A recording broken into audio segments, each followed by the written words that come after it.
big old boxes. We have King Ask my Vitamin doctor. cereal. King Vitamin? Yeah, Everything. I don't even know what that is. It's I've never even heard of that before. Yeah, it's an old cereal. Okay. Thanks a lot. I found it for it hurts. Bought them out. When Christy and I were dating, I don't even remember. If I thought about it long enough, I could remember when she mentioned it. But like she had told me that one of her favorite things to snack on was powdered donuts and chocolate milk. It's like the little powdered donuts, yeah. And so, when she went to study abroad, when she went to Italy, like the day that she left, it was like the next day, because that was in January, and I didn't know how long it would take, for stuff to go through the mail. So I went and bought this huge package of powdered donuts. I didn't bother with the milk, I thought, well, maybe I could do some Nestle Quick, the old powder kind of stuff. I sent that, but I didn't. I just did the powdered donuts. But I put them in a shoebox and went ahead and mailed it, and to try to get it there on Valentine's Day. And I don't know, it was pretty close. I don't know how far in front of or behind, but it was somewhere. But that was, But you earned the brownie points anyway. Oh, for sure. Because then when I graduated and moved up here, there'd be, she was still in school, and probably 2 or 3 times, while she was still in school, I would have one of my buddies. I would pay him back the next time I saw him, but I'd have him go by the store and buy some powdered donuts and chocolate milk and just leave it at the front desk of her dorm, so that when she came back, it was waiting. See me for more points on it. Yeah, exactly. She married me, so. When I sent chocolate chip cookies to Korea, when she was in Korea, she said, "Grandma, those were the best cookie crumbs that my captain and I ever ate." Yep, that's what happens to them. So I didn't know how the captain is going. Much better captain. Yeah. Well, we're gonna get started. It is, I don't know who I was watching online or when you might be seeing this, but it is a monsoon in Northwest Arkansas right now. So if you were upset about us not having rain for quite a while, it's God's making up for it right now.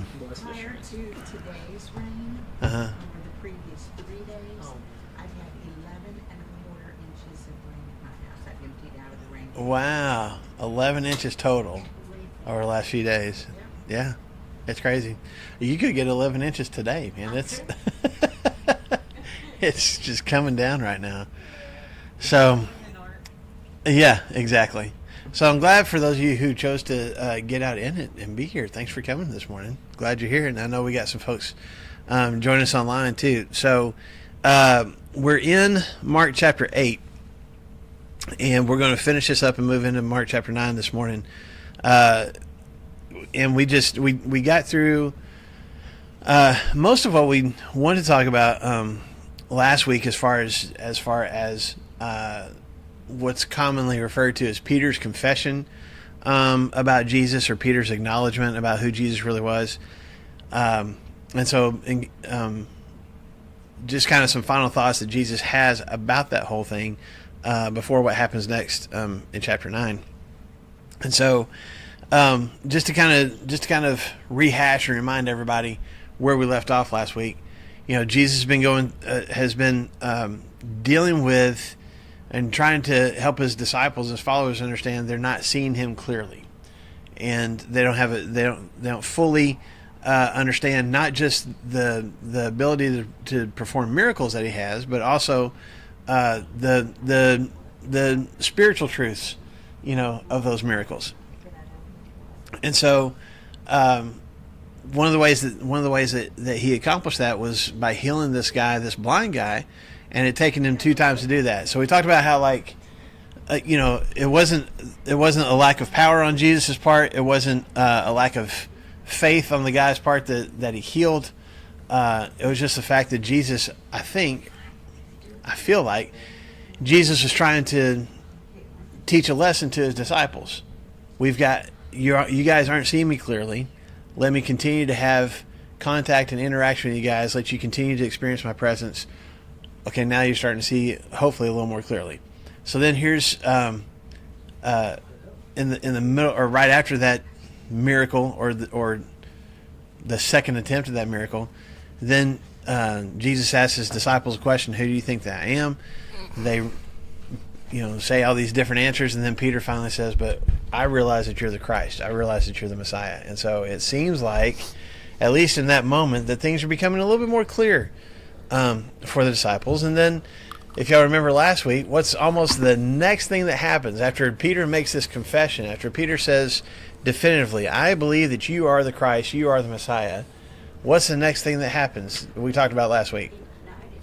Well, yeah, not necessarily denied him, but Jesus starts to talk about, "Hey, I'm going to be arrested, I'm going to be abused, and I'm going to be killed, and then I'm going to rise again 3 days later."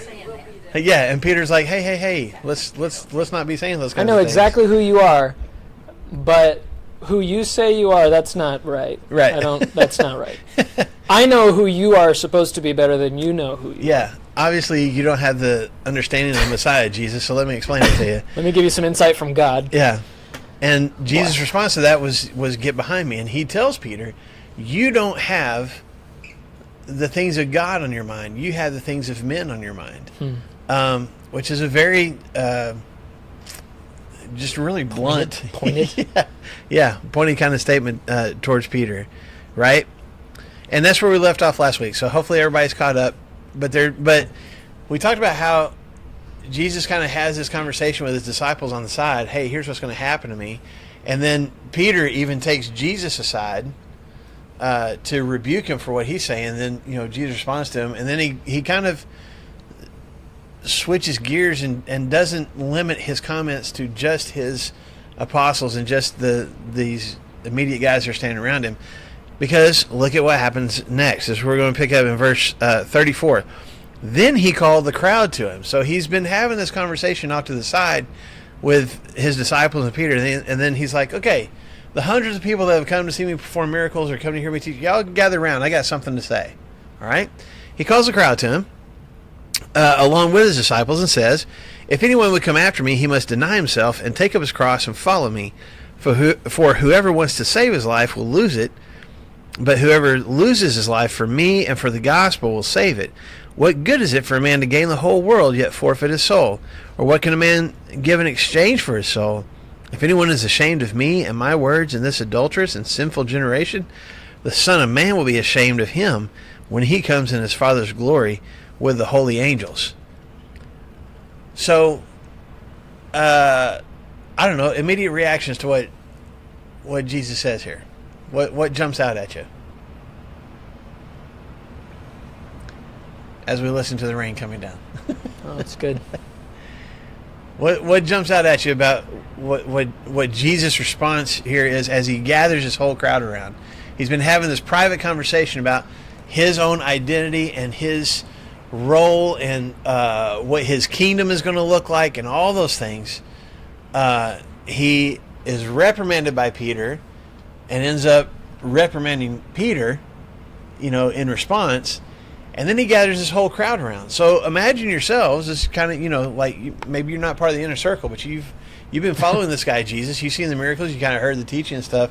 And then Jesus is like, "Okay, everybody huddle up." You're watching from a distance as Peter comes and takes him to the side, and you're like, "I wonder what Peter's talking about." And then you see Jesus going like this, kind of looking like this, and says, "You know what? It's a little Maybe might some be hesitation. feeling a little bit of heat of Yeah. okay, this is important." Yeah, but then the crowd gathers around, and Jesus says, "Okay, just to be clear, if you want to follow me, you have to do what? Take up your cross, huh? Yeah, deny yourself, take up your cross, follow me. 3 things, right? Deny yourself, take up your cross, follow me. Okay, so let's put ourselves in the mindset of the crowd that Jesus calls to himself. Do they know? Let's work backwards. Do they know what a cross is? Oh yeah, they've seen These guys would know.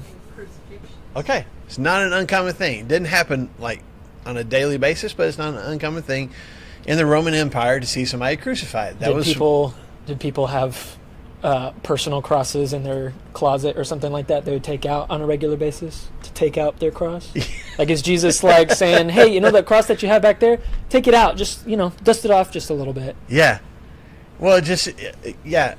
Well, they had seen, it was not uncommon. I mean, we know this from Jesus' crucifixion, which we'll get to eventually in the book of Mark, but it was not uncommon for criminals who were being crucified to have to carry their cross to the crucifixion spot. Like, that was a fairly common thing to do. So when Jesus says, if you're going to follow me, right? He says, if anyone would come after me, so if you're going to follow me, you have to take up your cross. Well, that doesn't sound fun. I've seen that happen. I don't want to do that. But before he even gets to the cross part, what does he say first? Deny You have to deny yourself. Okay. Which, let's scooch over to 2025. That's the opposite of 2025. Because 2025 says, hey man, like live for yourself. Like go and get money for yourself. Doing these things for yourself. Do all of that. And Jesus' first words here. even your feelings matter most. Yeah. Whatever feels you are at the best center to of the you. whole universe. Yeah. And we may not say that. No. That's for sure how our culture acts and stuff too. And Jesus, all the way back then, was like, hey, deny yourself. And then, instead of save yourself, crucify yourself. Yeah. Like, slow down, Jesus. He called the whole crowd. And he's not like, okay, guys, for the first people that decide to follow me, first 10 people, you're going to get 10% off of, whatever it is. Instead, he says, hey, in a culture that says you're the most important thing, you deny that. And then second, you're going to die. That's what the cost of discipleship is. And then in the middle of all of that, you're going to follow me. So don't follow Caesar, don't follow the Pharisees and stuff like that. You're going to follow in the path that I'm going in. Right. Which is pretty intense. So I love what was Satan trying to tempt Jesus with through Peter. Just a couple, 2 verses before that. Whenever Peter is rebuking him and stuff and basically saying, hey, whoa, that's not the way. That's not the way. What is Satan tempting Jesus with again? Yeah, change the plan. Specifically from not having to suffer. Yeah, you don't have to. There's easier ways, man. There's easier ways to do that. And Jesus looks at him and says, no, there's only one way, and I'm not going to follow that temptation. You're thinking like a man, but I'm thinking like God. And he calls everybody and says, hey, you know what? We're not going to think like men here. We're going to think the way that God has done it, in the way that I am going to suffer, and you're going to follow me. You're going to do the same thing. You're going to do what I do. I'm denying my flesh. I'm leading the way, and I'm going to physically take up my cross. Yeah. So in a way, he's like, hey, Peter, that's not the mission. But you know what, guys? If a lot of people call this passage that we're talking about the cost of discipleship, like, okay, I would love to get in. Everybody wants a piece of Jesus. But the truth is that the cost of discipleship is that we have to deny ourselves. We have to die to ourselves. And then we also have to follow Jesus. Yeah. And that's a pretty high price. Right. So I did a series where I talked about verses 34 and 35 for 6 weeks. Because what's the most well-known passage of the Bible in the West in the 2000s? What's the most well-known? John 3:16. John 3:16, right? Yeah, So that's at first I was thinking Jesus wept. Jesus wept. That's really that's awesome. I mean, that's the shortest, I guess. Yeah. So everybody's like, yeah, God so loved the world that He gave His only Son, so that whoever believes in Him, we can have, we want that. Everybody's down for that. But everybody wants that. But this is the cost of that. This is the following of Him. So okay. Grab your piece of Jesus. Now, here's what it's actually going to take. And that was what I was trying to accomplish with the teenagers of follow Jesus, be baptized, all that stuff too. But do so understanding what the cost is going to be. That you are no longer going to be yourself. That you are denying yourself and living for Jesus. And not only that, you're sacrificing yourself. Romans 12:1, right? Therefore, in view of God's mercy, that we offer ourselves, our bodies, as living sacrifices, holy and pleasing to God. That's our spiritual act of worship. That's what we're supposed to do. We offer our bodies, and we follow Jesus. And so we need to think. That's why I want Raina, my 9-year-old, to think long and hard about her decision to be baptized, because she believes in Jesus. I'll tell you that. But the cost of that is something that she's going to have to learn, and that we're all learning throughout our whole life. And so Jesus doesn't want anybody to get this fake version of him that Jesus is going to give you life and life abundantly without any hardships. He says, actually, this is the cost, and it's a large cost that you're going to pay for with your life. I think it's also important because, I mean, again, how does he start this out? He calls the crowd together and says, if, what's the if statement here? If anyone, Come out. what does that mean? If anyone would come after me? Yeah, is that a literal? I mean, yeah. I mean, are you going to follow him? If you're going to come after me, if you're going to follow me, okay. So, have we talked about the rabbi-disciple relationship in this class? We talked about it multiple times, right? When Jesus saw Peter and Andrew, what did he say? Follow me. What did they do? They followed. James and John, same thing. Matthew or Levi, whichever name you want to use, sitting at his tax collector's booth, what does Jesus say? Follow me. Follow me. What does he do? Comes and follows him. All these, at least these 12 apostles have had some kind of invitation from Jesus to come follow them. And in that Jewish culture, a rabbi calling someone to follow them was a huge honor and carried it with it some responsibility. You're going to leave your family, you're going to leave everything that's comfortable for you, and you're going to follow the rabbi everywhere that he goes. That wasn't just a Jesus thing. That was these other teachers of the law that we see. They had their little pockets of disciples that were following them that had made that kind of commitment that Jesus' disciples had made too. Now, if we can kind of boil this down, there were other disciples that Jesus had. I mean, you read about them in other books. Lazarus was a disciple. There's multiple disciples, multiple people that Jesus said, "Hey, come follow me." Apparently, even though we don't necessarily have those specific stories. But then there's also always, or almost always, the crowd, right? The people that are there that have either Literally just following heard Jesus. about Jesus for the first time, or they've heard somebody else talk about him, or somebody like the demon-possessed guy has said, "This is what this guy Jesus did for me." And so the next time Jesus comes through, the crowd shows up because they want to see if he'll do something else again. So if you think about like the circles of connection around Jesus, he's got the crowd, and then he's got his disciples. They have a closer relationship. They've committed to following him no matter what, and being more connected with him, and already being willing to sacrifice some things about their own lives in order to be followers. Then you got the apostles who are fully committed, and not only that, Jesus has already given them the ability to perform miracles and preach themselves. Plus, you got the three, which Peter and James and John, who have already gotten to be separate from the other 9 by getting to see Jairus' daughter raised from the dead, and we'll get to see another instance here in chapter 9 where they get to experience something else that somebody else does. So this inner circle of disciples are thinking, we've been called. There's something special about us already. Does that make sense? Like there's a little bit, I think, of arrogance on their part. Jesus specifically called us. The rest of the crowd is following. Y'all are all spectators, but we're the ones that have been actually chosen by Jesus to follow him. And so when Jesus calls the whole crowd around and says, "Hey, if anybody wants to be my disciple, here's what that means."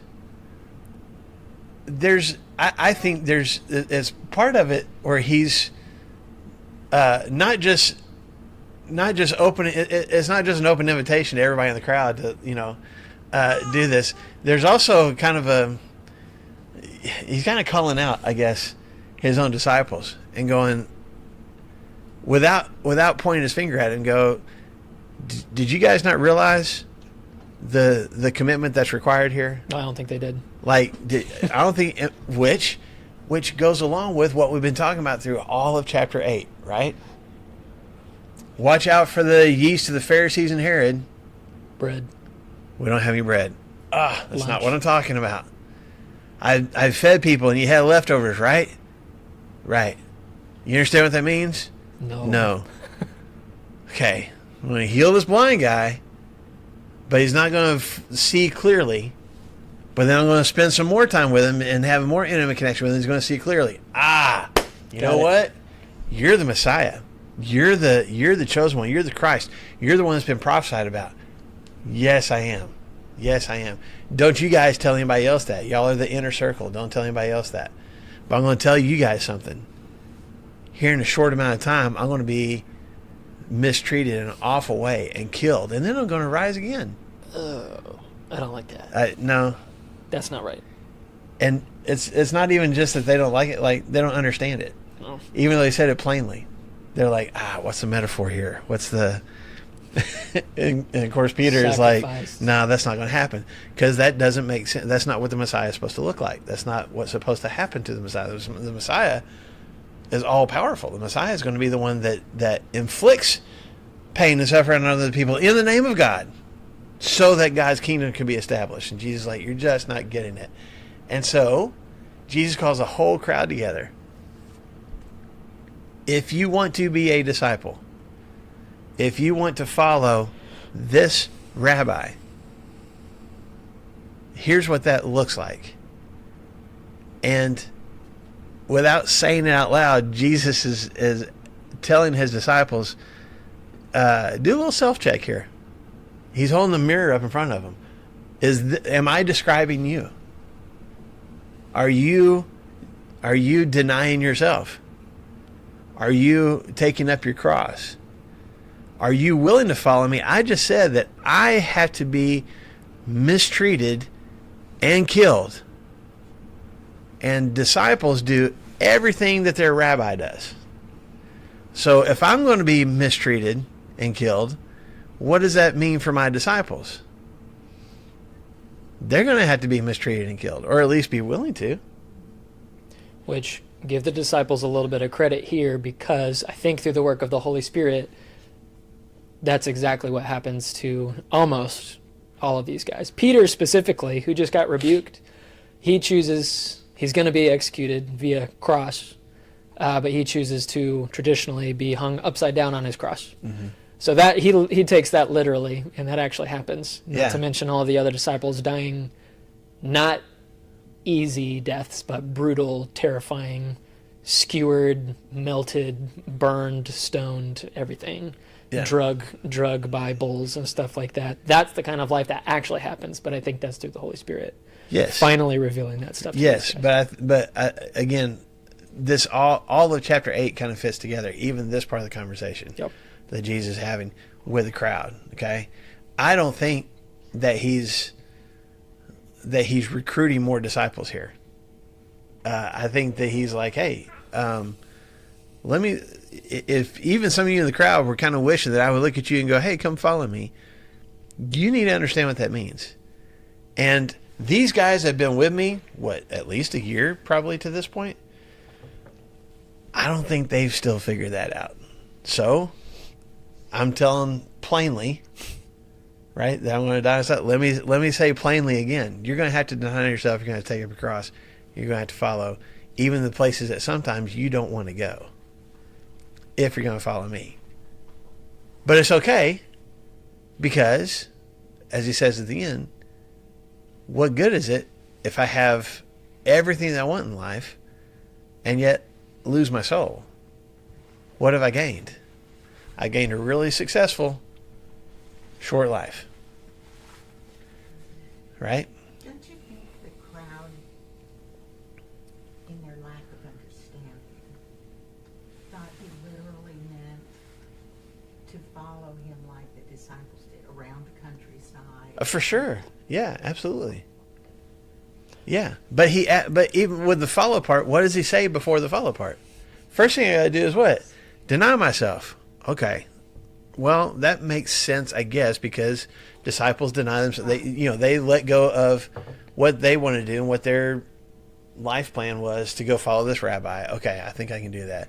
And then you need to take up your cross. Whoa. Cross. I know what happens Yeah, I know what happens with a cross. What happened to the free food? We got 5,000 of us were fed, man. They don't take them across. I want to heal people. I want people Yeah, to give pat me me on the those back guys. and Yeah. tell me how awesome I am for healing. Let's not do this cross thing. And there's we talked about how here in chapter 8 we have this kind of transition, and more of in chapter 9, where Jesus is shifting from being so secretive about being the Messiah. This is his first, I guess, footsteps into, like, this is what the kingdom really looks like, and this is what my mission and my ministry is all about. And kind of pulling back the curtain a little more, and like, let's get a broader view of what I'm actually here for. And if you're going to be a part of this, and I hope you are, just know this is what that means on your part. There's going to be some commitment on your part too. So to your point, I think I've heard it said before, a lot of people love Jesus as Savior. They don't necessarily like Jesus as Lord, Yeah. you know, because that requires something on my part. Well, That that's what- like, save me. Yeah. I don't have to do anything. If you save me, awesome. Yeah. But if I'm going to make you Lord, that means I'm going to have to surrender, and I'm going to have to commit. And there's some things No. required on my part. And as I an just want the American, saving part. yeah, and as an American, give me the benefits of Jesus, but don't ask me to sacrifice anything. I'll call on his name when I need him, but whenever I need saving, I'll save myself. Not only that, I'm not going to trust in this Jesus to be the savior of my life, just something that benefits me. Yeah. I feel like that's just the tip of the iceberg. Of And then Jesus just to and try to drive the point home, he uses this phrase and says, you know, anyone that's ashamed of me here on this earth, I'm going to be ashamed of them, you know, when I come in glory. Oh, What are we talking about being ashamed, Brandon? it's just it's so hard. Like if I'm trying to put myself in the disciples' shoes and the rest of this crowd, and like I want to follow Jesus, and even if it is for, you know, say it jokingly, but for the free bread and the side show, you know, circus side show where we get to see people get healed and stuff like that, I want to follow that. And Jesus is like, here's the deal: you have to deny yourself, take up your cross, and follow me. And then, you know, not only that, but if you're, you know, anybody that wants to save his own life is going to lose it. Whoever loses his life for the sake of the gospel will save it. Now we're talking about actually giving my life, and then maybe I am going to profit from this world, but if I sell my soul the whole time, like, it's not worth it. And then don't be ashamed whenever you do that. Don't be ashamed whenever you actually follow Jesus in that way, because whenever you actually follow Jesus in this way, Jesus is going to, that's the goal for each of us, is that we go into heaven someday, and that we can look into the eyes of Jesus and not look away. Yeah. That we can look into the eyes of Jesus and he says, well done, my good and faithful servant. Instead of shame. It feels like that would be so hurtful to be like, I followed this version of Jesus that just gave me things. Yeah. And I didn't have to sacrifice anything. But whenever I sacrifice stuff, Jesus is like, well done. Yeah. And I mean, to be ashamed of Jesus, to be like almost embarrassed of Jesus. And we see that. I mean, we see it played out. Like later on, we're going to see Peter before Jesus is crucified. And people are going to say, aren't you one of his disciples? And what's Peter's response going to be? Nope. Deny. Okay, so Denial. you are the Christ. Do you know that guy? Nope, not me. He's doing what Jesus talks about here, right? To a little servant girl. Yeah, and it's a. I don't want anybody to know. I don't want anybody to know that about me. I don't want anybody to know that that's what I believe, or that's who I believe in. That's the shame part of this. I'm embarrassed that somebody might know, or what they might think of me because of who it is that I'm choosing to follow, right? And I feel like, man, when I read those two verses, I'm like, that it convicts me so much more nowadays, because I feel like in our society, here in the West, here in America, and even here in Northwest Arkansas, there's sometimes that it's tempting. It's very tempting when the opportunity presents itself to either say, yeah, I believe this about Jesus, or I believe this about God, to be more like, I mean, however you want to live your life is fine. I've got my set of morals, but you do you, and I'm not going to tell you anything different. But I'm not going to tell you what I think is right or wrong. To Band-Aid over it and stuff too. If like, I go to church, but I'm not. I'm not one of those Christians that like does all this, and you have to like, you say like, I'm a Christian, but, and like put all these things. There should be an expectation of like, I'm a Christian and I'm proud of it. Yeah. I'm willing to die for it. Because there's so much negative connotation towards Christianity, right? I may not be proud of it's people. Polarizing. It's political in our culture nowadays. I mean, there's all sorts of reasons why even just confessing that I believe in Christ, that I am a Christian, can be a source of not sometimes ridicule, but at least it changes the dynamic of a friendship or a work relationship. And I'd rather not lose that friendship, or I'd rather not be perceived as the person in the office that's the goody two shoes or whatever, and so I just don't say anything. And then we run the risk of being ashamed. Because I'm ashamed. I'm embarrassed. So Jesus says, if that's what you do here on this earth, I'm going to do the same thing when I do come in my kingdom. Whoa, that's so scary. That's a harsh reality, isn't it? And I don't know that Jesus is going, I want to send you to hell if you are saying to me. I think it's more, I think it'll be more like self-imposed. Y'all remember our Revelation study? We got kind of this glimpse of the people who are surrounding the throne that God is sitting on up in heaven. And who are the people that were sitting around the throne? It's the people who were willing to not only hold on to their faith, but like even give their lives because they believe in Jesus. And John is like, those are the people that get to walk with the Lamb. They get to, like, they have special, I don't know, special seats, but special recognition, I guess, for their willingness to not be ashamed. And so I think, I don't know, I think Jesus is like, this whole conversation with Peter really struck a nerve with him. I don't think he's necessarily angry, but he's like, you know what, let's have some clarity here. He does that with the Pharisees and stuff too. The Pharisees lob a question at him, and then Jesus is like, "Huh? Hey, everybody, come in here this really quick." He does that with Peter too, because I think this is important. If you're going to follow me, you're going to follow me. Yeah. We're not going to be this like we get the abundance of Jesus, but not the cost. He says, if you're going to follow me, the price of admission. If you're going to move beyond spectator, here's what it's going to be. The price of admission is death. Yeah. That's the cost of admission. Yeah. So we're switching. Jesus is now becoming a little bit more committed to, like, here's what it means. Here's what it looks like to be my disciple. Okay. And if he had come right out the gate, first thing that he preaches is like, you're going to have to die. We needed to put some foundation with his friends, but also with other people around him. Yeah. Of like, this is what the kingdom is like, and then he also is not going to hold any punches back about like, okay, now this is what it really means. Yeah. So now we get an even more poignant display here in chapter 9. So you ready to move on to chapter 9? Okay. Anything else about chapter 8 that jumped out at y'all that you want to ask about or just make a comment about? So much stuff going on. Reminds me of the hours watching Charlie Kirk's memorial. Mm-hmm. I mean, he wasn't afraid to, speak his mind about his Christianity. Mm-hmm. All of that is running right here. Yeah. Yeah. Past week. Yes. I appreciate that his expectations are clear. Yes, sir. Unexplained expectations are usually the source of most problems. Yeah. Yeah. And Jesus, if it was unclear before, it is clear now.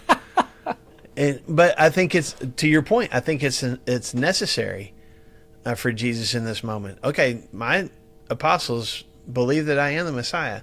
Let's be clear about what that means. What kind of Messiah? Messiah? Now that I'm ready to start letting people know that I am the Messiah, I need to make sure that at least my inner circle, if not, other disciples, know exactly. Like, I'm not doing this kingdom the way that they expected. I'm not going to be the kind of Messiah that they thought I was going to be. And they, as followers, are not going to be. I don't have an expectation of them that an earthly king would expect. So let's all get on the same page here. So I think you make a good point. Like, Jesus, spoke plainly to them and gets even more blunt and direct. Thank you, Jesus. I mean, it's imagery with the cross, although it becomes literal. It becomes literal, at least for some of them. But the self-denial and the willingness to commit and follow no matter what. Like, let's lay our cards on the table. This is exactly what I'm needing from my disciples, starting from this point now. And it is almost like a line in the sand. If that's not what you want to do, then you need to walk away. And John describes it a different situation where Jesus has the same kind of conversation with some of his followers, and they end up walking away. They're like, their words are, "This is a hard teaching. This is a hard teaching. This is difficult, and I don't want it." And they walk away. And I think I belonged to an organization once who used to advertise that we never promised you a rose garden. Yeah. I've got a little book on the bookshelf in my office that I bought I think I got it when I was in high school. I either bought it or somebody gave it to me. I can't remember now.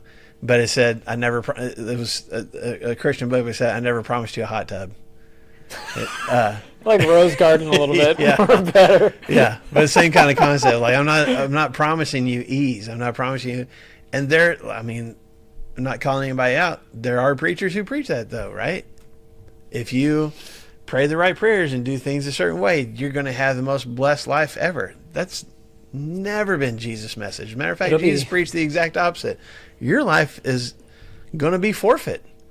Your life is going to, there are problems that are going to come simply because you are trying to be my disciple. Blessed So get ready for that. when you are persecuted. Yeah. That's Jesus' words. Yeah.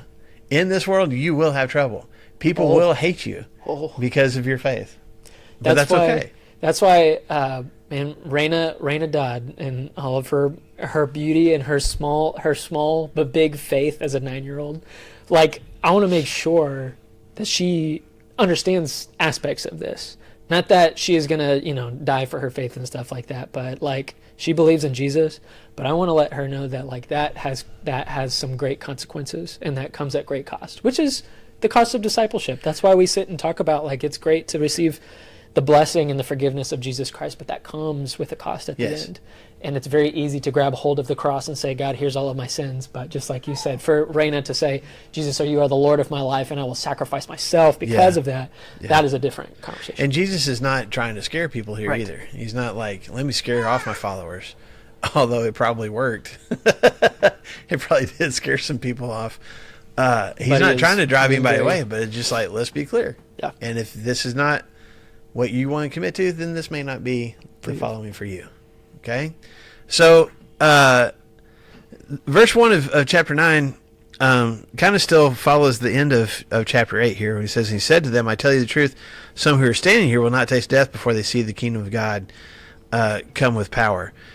A little ominous, Jesus. Yeah, which, again, I think that's more talking about just, his resurrection and the establishment of the church. That's the kingdom that he came to establish, right? And so he's like, you're going to see it. Some of y'all are going to see it. Yep. So, okay, let's start with verse 2, chapter 9. Everybody good? Here we go. After 6 days, so here's one time where He's very Mark is specific. a little more specific. After 6 days, Jesus took Peter, James, and John with him and led them up a high mountain where they were all alone. And there he was transfigured before them. His clothes became dazzling white, whiter than anyone in the world could bleach them. And there appeared before them Elijah and Moses, who were talking with Jesus. And Peter said to Jesus, "Rabbi, it's good for us to be here. Let us put up 3 shelters, one for you, one for Moses, one for Elijah." He did not know what to say. They were so frightened. Then a cloud appeared and enveloped them, and a voice came from the cloud, "This is my son, whom I love. Listen to him." Suddenly, when they looked around, they no longer saw anyone with them except Jesus. I want to stop right there. So, what do we normally call this? And maybe you've got, the headline or whatever in this part of the Transfiguration. Okay. What a word. What a word. Transfigured. What are we talking about when we use the word transfigured? Changed into something else. Okay. So this isn't just, well, let's back up. They go up on a high mountain. We don't know for sure. When you were over there, did they have Oh, dude. that's the mountain that we think it is, and then somebody else is like, no, we think it's that We mountain. were standing at a high point at one point, and they were like, this mountain, like they, looking at different things, and then they're like, yeah, we don't know for a lot of that stuff. Yeah. So We're not- sometimes they know, but more than often it's like there's 3 different places where Jesus could have been crucified. Like, how do we not know exactly that? But Yeah. Anyway, So we don't know exactly for sure which mountain this is. Probably in the area of Galilee, because that's where he did a lot of his preaching and stuff. But he takes just these three guys with him up on this mountain. He doesn't take all 12. And when he goes up there, then he is, Scripture says he's transfigured. What does that mean? What does it mean to be transfigured? You said to be changed into something else. yeah, we don't use that word. Yeah. There is something that is no longer the human version of Jesus.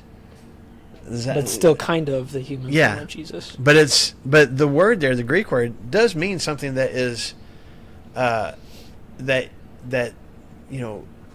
metamorphosizes, like changes from something into something else, right? It was still recognizable. Still recognizable, but yet something not the same. And so different scholars have tried to, figure out exactly what are we talking about here. Is this like this is what he looks like in heaven, but now we get to see it on earth, or does he literally become something else? Like, and nobody knows for sure. Nobody gives us those details. And Matthew talks about this, Luke talks about this, and of course we're studying Mark here. And even if we assume that Peter is helping Mark write this gospel, that Peter's filling in some of the details and is sharing some of these stories firsthand. Peter doesn't give a description about what Jesus looked like other than it was different, changed into something else, and he was really, really, really bright. And so were his clothes. There's a book that I just finished by Jeff Vandermeer, and it's meant to be kind of eerie, and the reason that it's eerie is because you get the perspective of somebody that's trying to describe something unexplainable, and I was talking to Jeff Vandermeer in the book, like, give me some more, like I can't picture that, but that was his reasoning of like, yeah, it's kind of unpicturable, but that's the thing. And I think that Peter, God bless his soul, he's like, I don't really, you know how a caterpillar turns to a butterfly? You know that So kind he of... had wings? No, No, I don't have wings. But like that chain, like it's still the caterpillar, but it's not anymore. Yeah. But it's the same, but it's I think that's like, I don't have very much to give you besides that he was metamorphosized and he was very vibrant, very bright. How do you explain the unexplainable? Like how do you put into words something that you honestly can't fully comprehend yourself? Because this is heavenly stuff. That's what was hard about the Revelation studies. This is a heavenly version of Jesus, aspect of Jesus. Seems like it. And so explain that. It's like metamorphosis. Yeah. And his clothes were white. How white were they? Well, they were so white that nobody could ever bleach them that bright. My version has a note that says that's the word for launderer. Like no launderer could bleach it. If a professional person that knows how to bleach things really white, it still doesn't even compare. That's so odd. To what Jesus was like. And I do think it is in some form or fashion revealing Jesus' heavenly presence. Yeah. So like it's almost like he just completely takes off the human part of himself and allows himself to exist in in all his deity. Before or at least, them. Yeah. Or at least as much as as humanly possible, as they can because can they possibly don't they comprehend. don't die Yeah. looking at Jesus, like back in the Exodus and stuff. Whenever Moses goes up to the mountain and sees God's glory, and his face shines, and he's only able to look at like the behind of God going by, and like comes down. And there's Yeah. something to be said for and we'll talk about this more after the fact. I think I plan to. Yeah. But there's when Jesus was baptized, what's the very next thing that he did? Do y'all remember? I know this way back earlier in our study. Where'd he go? Out into the wilderness, right? And was tempted by Satan out there. Then he comes back, and now kind of the mission begins, right? But this whole time, the message is being preached, miracles are being performed, but even miracles are performed, it's like, shh, don't tell anybody. Don't tell anybody that I'm the Messiah. He's even telling demons who know that he's the Messiah. Stop saying that. I don't want people to know that It's bad yet. luck. Then he starts to, okay, now my disciples, as much as they can comprehend, have accepted that I'm the Messiah. Great. But I'm gonna go through some really hard stuff. I'm gonna be ridiculed. I'm gonna be beaten. I'm gonna be killed. Those are things that Jesus has never, in all of eternity, has never experienced before, right? And it's kind of like, he goes up on this mountain, and it's like, before I go through all that, let me have a moment of just feeling the fullness of my deity. I may be reading into this, folks. This is just kind of my opinion. I think there's something in Jesus here that's like, as I'm like, the first phase, I went out in the desert, and I got tempted, and I got ready to go start this mission. Now here we are, I'll call it the halfway point. I'm ready to kind of move forward towards the cross and towards people allowing to know me as Messiah, and starting to really let them see what that means, and what my kingship and what my kingdom is really going to look like. But there's again, I'm going to go off by myself, not in the wilderness this time. I'm going to go up on a mountain, and I'm going to fully allow myself to experience being the Son of Man, the Son of God, before I come down the mountain and Go forward with the mission. keep moving forward. It's kinda Does that make like- sense? It does. And I feel like that's part of the purpose of it. It's not just for these disciples to see; it's for him to experience that. Yeah, Jesus comes, and then he's baptized, and then God says, "This is my son with whom I'm well pleased."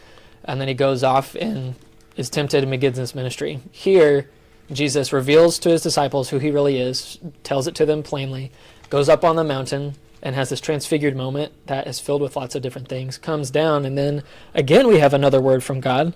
And God is talking to Jesus, but also the disciples, and he says, "This is my beloved son, listen to him." Yeah, And so there are some parallels here where now he's coming, and he's the Messiah in the fullness of the suffering servant, and then for the next however many chapters, from 9 till the end, he's going to go and be that suffering servant. yeah, So I like that. It's kind of like he's preparing himself and preparing his followers for, this is not the new version of Jesus, but Jesus in his full form, yes, coming and becoming that. yeah. I think I so. wondered, how did they know it was Elijah and Moses? I've often wondered that too. Name tags. Yeah. Name tags. Yeah, Just like any other church. Facebook or anything. right, right. How long was his beard? Was it this long? This long? This long? Yeah. No. Yeah. So They Moses, also would have had a heavenly appearance. It would have been Yeah. in Yes. physical form. yes. So he's got Moses and Elijah appearing with him on the mountain, and the disciples see that. And to your point, how do they know? Did Jesus be like, Moses, Elijah, good to see you guys? And As they're he's like, looking back at his disciples. oh, that's Moses and Elijah, Like, we don't know for sure. Somehow they knew that's who that was. And maybe that's just, a recognition that God put in their head. We don't know for sure. Yes, ma'am. Why do you think it was those two? I mean, I was also like, are they giving him a pep talk? Like, hey, bro. Yeah, they're Yeah. talking back and forth. But, Yeah. like, of all the people, Yeah. I've got an answer. Anybody else got an answer? Why do you think it's Moses and Elijah? They were on duty that day. It was Making their turn. rounds. That's funny. Well, there's a couple things. Moses, what was? Well, I'll just Go, say Moses. go, go, Moses go. was the lawgiver, right? What was Elijah's job? He was a prophet. Okay, so what is? I mean, Jesus even referred to it before, but what are they when they talk about things that are written in the Old Testament pointing towards Jesus and towards his new kingdom? They call it the law and the prophets, right? That gets talked about in the New Testament. This is what it said in the law and the prophets. Well, who's the two main representatives of the law and the prophets? Moses and Elijah. So that's part of it is, I think, is, hey, this, all that we have known about God and his interactions with his people, it's like Jesus is now fully fulfilling that in himself, right? All the law and the prophets point to who? Jesus. Okay? So that's part of it. The other part of it that I think, maybe they are giving a pep talk. Hey, this is going to be really hard what you're about to go through. But as far as we know, they didn't experience anything like what Jesus experienced as far as the way he's going to die and the resurrection. But both of these guys have, if you go back in the Old Testament, both of them have mountaintop experiences. Literally. Elijah didn't even die. Elijah didn't even die. That's right. Come on, Elijah buddy. got caught up in a chariot and just taken to heaven, right? Elijah's like, I mean, I've heard it's bad. I hear bad things. Sorry for you. But where was Moses when he first got called by God? Do you might remember? Out in the wilderness doing what? Watching a bunch of sheep. Was that the role that God had in mind for him? No, but that's what he's been doing for the last 40 years. But he's up on a mountain and he sees a burning bush. And God from that point says, hey, I've got a mission for you. Did Moses want to go on that mission? Read Exodus 3 and 4. Moses goes through, I think, 6 different excuses. Well, 5 excuses, and then finally the 6th time is just like, I don't want to. And that's when God is like, you're going. I want to tend sheep. And he comes down from the mountain. He's a changed person. But then he goes to that again when he goes up on Mount Sinai and gets the law. Like, he's led the people out of Egypt. And God's like, okay, I got another mission for you. He comes up on Mount Sinai. He gets the law. And he also gets to experience the full glory of God, right? God allows his glory he doesn't let Moses see him face to face, but he allows his glory to pass in front of him, whatever that looked like. Okay? And Moses comes down from the mountain, and now he's a completely changed person. He's still Moses, but now he's radiating. His face glows, or he's like, again, depending on what the Hebrew means, like what exactly, like he would have to wear a veil because people couldn't fully stand to look him in the face because of his experience on the mountain with God. Right? Moses, your face is whiter than anybody could bleach it, dude. What's going on? So, and then he goes from there to lead them up to the promised land. He doesn't get to go in it, but he gets. So there's a mission, 2 instances for Moses, where Moses experiences God's presence. Once in a burning bush, once, kind of in this crag in the rock, and God allows his presence to go by. And when he comes back down from the mountain, he's now on a new mission. Does that make sense? Elijah had 2 instances. He goes up on a mountain and has this contest and prays to God for God to reveal his presence not just to him but to the people that are there, and God sends fire from heaven, right? So he got to have kind of a unique experience. But even more so, right after that whole contest, Jezebel sends a message to Elijah and says, I'm going to kill you. And what does Elijah do? Huh? He does. He's scared to death. He runs for his life. And he goes to the wilderness. And some scholars think, and I tend to think maybe it's the case, that he actually ends up, if you kind of map how long he was on the run and where he could have gotten to, he may have ended up on the same mountain that Moses was on, on Mount Sinai. That's not definitive, but, Feels very God-esque to do that. To make that happen. Yeah. But he goes on the mountain, right? And when he's on the mountain, what does God do? He comes to, go ahead.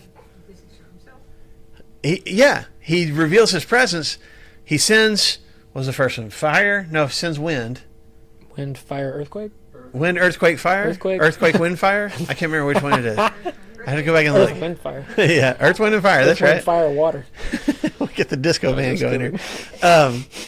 But in all those elements, it says God wasn't in those things. And all those things that are completely uncontrollable by man, earthquake, wind, fire, these huge displays of uncontrollable power. And it says God wasn't in any of those things. But then God reveals himself in what? A whisper. A still small voice, a whisper. And just and then Elijah realizes, oh, that's God. God's here with me right now. And he covers his face. So he gets to, at least for Elijah, he gets to experience God's presence, right? And God commissions him and encourages him to continue on with the mission. Right, because when he's on the mountain, God even asks him, what are you doing here? Well, I have preached, I have performed miracles, and it hasn't made a difference. They've killed all the prophets that came before me. They don't listen. They don't care about you. And now they're trying to kill me too. So you know what? Just kill me, God. Which is kind of funny because he ran for his life because he was scared. And then he's like, God, kill me. Just end it all. So anyway, and God listens. God lets him vent. But then he sends him back down the mountain. He says, here's what you're going to do. It's like he doesn't even say, let me soothe you. Bless your heart. It has been really hard.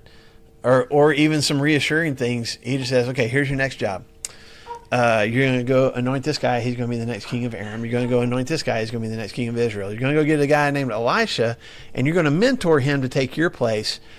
Oh, and by the way, there's 7,000 other people that aren't worshiping Baals. They're worshiping me too. So quit your crying, basically, is what That's God some tough says. love, because I think that God has probably been fielding a lot of those prayers from him before, Yeah. of like, it's going to be fine. It's going to be fine. Yeah, but then he comes down the mountain, and he's on mission. Yep.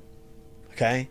So I know this is a really long answer, but I Good think question, Morgan. besides the law and the prophets connection, I think this is Like the same the- spiritual push. yeah, The same thing. and maybe they are. Maybe it is kind of a pep talk, and maybe they are like, hey, when you come down the mountain, like stay focused on your mission. Stay focused on what you got to do next. We know what that's like. And we know what it's like to feel kind of alone in this thing that God has called you to, that nobody else is going to be able to do but you. We know what that's like too. So get ready to go do that. We could even go further into, because they're going to ask later about Elijah, you know, why is Elijah supposed to come first? In the Jewish mindset of the day, before the Messiah came, who was supposed to show up? Elijah, who's going to prepare the way. Well, who was Elijah for Jesus? John the Baptist. John the Baptist, right? So we have already had the Elijah, but so there's somewhat of a connection. At least the disciples try to make there. But I really think it's Jesus taking this moment to not just refocus, but fully yes, somewhat, but also just to fully embrace. This is why I came, and I'm not that I wasn't on mission before, but I'm much more focused now. Fully dedicated to death. Yeah. Luke says in Luke chapter 9 that Jesus set his face towards Jerusalem. Ooh. That there was like, that's where I'm going, and we may have to take some side roads and do some things on the way there, but that is where I'm going. And I think that's what you see in Jesus when he comes in the rest of Mark, when he comes back down from the mountain. That's what you see. Yeah, correct me if I'm wrong. I think in Luke there's a connection to that, because it seems like, and he set his face towards Jerusalem, but he's actually not even going to Jerusalem at that point.